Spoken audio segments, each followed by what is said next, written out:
জনপ্রিয় অভিনেতা জাহের আলভীর স্ত্রী ইকরা আত্মহত্যা করেছেন। বাংলাদেশের বেসরকারি একটি গণমাধ্যমকে বিষয়টি নিশ্চিত করেছেন অভিনেতার শ্বশুরবাড়ির পরিবার।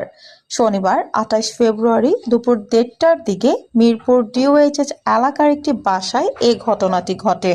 জাহাঙ্গীরনগর বিশ্ববিদ্যালয়ের দর্শন বিভাগের ৪১ ব্যাচের শিক্ষার্থী ছিলেন ইকরা। ২০১০ সালের ৯ নভেম্বর মাত্র ১৯ বছর বয়সে তারা পালিয়ে বিয়ে করেছিলেন আলভী ইকরা। দীর্ঘ ১৪ বছর পর ২০২৪ সালে তাদের বিয়ের খবরটি প্রকাশ্যে আসে। তাদের সংসারে রিজিক নামে একটি পুত্র সন্তান রয়েছে। অভিনেতা জাহের আলভী বর্তমানে শুটিংয়ের কাজের জন্য নেপালে অবস্থান করছেন।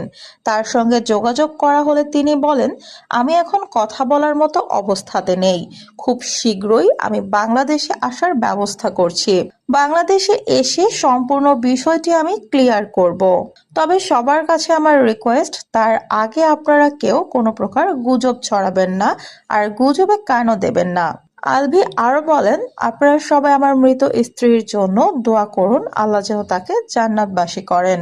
আর আমার ছোট্ট সন্তানের জন্য দোয়া করুন, আল্লাহ যেন তাকে এই কষ্ট সইবার শক্তি দান করেন।